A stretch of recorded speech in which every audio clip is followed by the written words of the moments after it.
Anda masih bersama kami di Prime Plus dan tiba saatnya saya harus menanyakan masing-masing closing statement dari para narasumber yang ada di studio. Saya mulai dari Mas Enos terlebih dahulu. Iya. Jadi artinya PDIP ketika nama Pak Jokowi nanti akan menjadi ketum, seberapa itu akan berdampak dan dikhawatirkan Ya, untuk konstelasi terima nasional? kasih Mas. Jadi sekali lagi prinsipnya adalah kami tidak bergantung atau berpikir berdasarkan orang per orang ketokohan. Buat kami partai itu adalah instrumen ideologis yang harus diperjuangkan secara kelembagaan.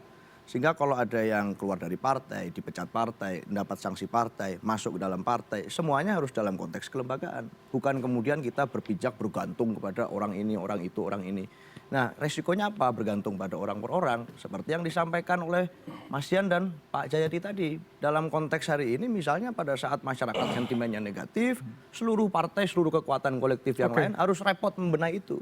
Nah, itu kan suatu persoalan. Kalau kemudian kita bicara tentang kelembagaan, maka apapun yang dialami oleh tokoh, apapun serangan yang diterima oleh tokoh, kita berdiri sama-sama sebagai satu kelembagaan partai. Artinya sistemnya ya? Sistemnya Oke, yang bekerja. PDI Perjuangan terbiasa seperti itu. Itulah kenapa kemudian kalau ditanya di tahun pemilu kemarin yang begitu berat buat kami, itu kami masih dipercaya rakyat, mesin masih bekerja dalam konteks pileg. Oke, Partai baik, ID baik. bekerja dengan baik. Dan di dalam konteks partai politik tentu tidak semudah pemilu. Itu ada konstituen yang harus dirawat, pengelolaan organisasi yang harus dijaga, dan ideologi yang kemudian harus dilembagakan. PDI Perjuangan terbiasa seperti itu. Baik, oke. Pemikiran, tulisan, pidato, kami punya semua dalam Oke, konteks jadi itu. maksud Anda tidak perlu tokoh, tapi semua sudah Bukan terlembagakan sekedar ya? tokoh, kelembagaan akan memunculkan tokohnya sendiri. Itu otomatis. Baik, baik. Mas Yadi, silakan terakhir.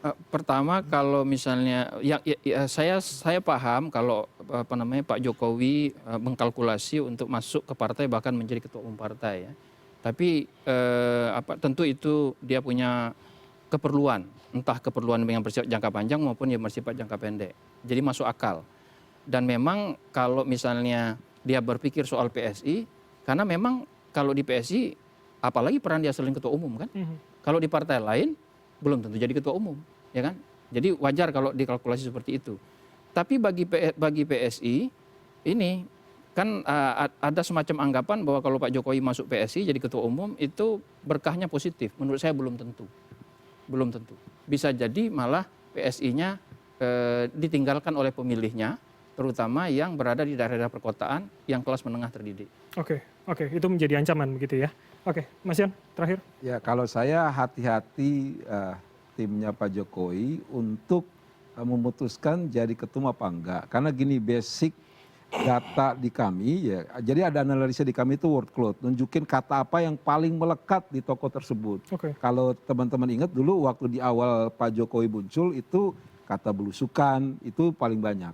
Saya takutnya nanti pada saat jadi ketum itu kata yang muncul adalah pengganti anak di medsos. Karena medsos itu sering menggunakan bahasa tutur yang mudah jadi obrolan sehari-hari dan tapi nancep di kognitif mappingnya publik. Gitu. Oke, itu tentu PR dan ya. itu betul-betul penurunan makna banget bagi Pak Jokowi. Oke, Bang Silvester.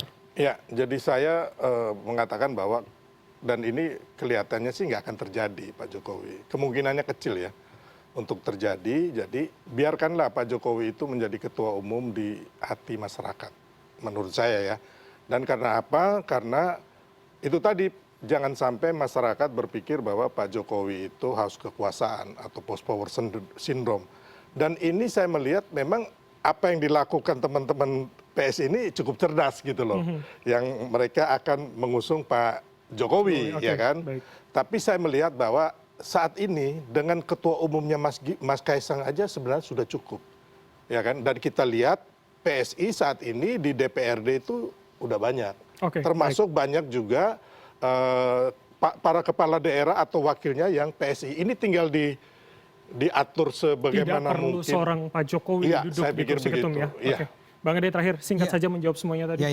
Ya, jadi pertama-tama memang kami sangat berbahagia karena kami misalnya dengan dilakukannya pemilihan secara langsung oleh setiap anggota one man, one woman, one vote ini itu merupakan game changer buat Indonesia. Tapi kami percaya bahwa game changer itu bukan cuma perubahan dalam hal gaya pemilihan ketua. Ya. Kami percaya bahwa kalau seandainya Pak Jokowi sampai masuk ke PSI, dan saya harapkan begitu, kami tidak melihat ini sebagai sebuah berkah dilihat dari sisi jumlah pemilih yang akan kami peroleh pada tahun 2029. Saya ulang, itu lebih ke arah bonusnya. Oke. Tapi intinya adalah kami ingin sekali menjadi sebuah gerakan masyarakat, partai, sebuah bagian dari civil society untuk memperjuangkan apa yang selama ini diperjuangkan oleh Pak Jokowi. Oke. Karena apa yang dibawa oleh Pak Jokowi selama ini itu adalah berkah yang luar biasa. Kami akan bisa bekerja sama dengan tentu saja orang-orang timnya Pak Prabowo. Oke. Kami bisa bekerja sama misalnya dengan contoh juga seorang pemimpin masyarakat yang saya rasa luar biasa, Oke, Pak Deddy Mulyadi. Dan kita bisa bersama-sama semua, apakah dengan Pak Sylvester, dengan kawan-kawan semua membangun Indonesia lebih baik ke depan dengan PSI di bawah Pak Jokowi. Oke, artinya pemilihannya di kapan nanti Bang? Juli penetapan?